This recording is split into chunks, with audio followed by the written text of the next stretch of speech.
Hey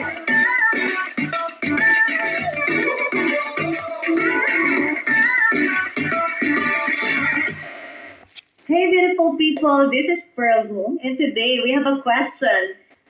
What steps did I take to be the best version of myself? Well, for the steps, unang-una, you should have a dream para at least alam mo kung saan mo gustong tumungo. If you don't have a dream, hindi mabubuo yung point A to point B. Yung start and end line, hindi mabubuo. So yun yung pinakauna, di ba? Parang pagtatayo lang ng bahay, kailangan mo ng sketch. Kailangan alam mo yun. And along the way, second thing na ginawa ko after having a dream is believing in myself that I can. Because kung hindi ka maniniwala, wali. Third step is to make myself grow every day. Dapat laging alam mo na, okay, anong ginagawa ng mentor ko? O anong ginagawa ng buhay na gusto ko? Anong kailangan kong gawin? So every day you need to grow. Because a life without growth, for me, hindi nadadagdagan yung depth niya sa buhay. You're not going deeper if you're not growing. So after that, after you grow every day, is that life will throw you challenges talaga.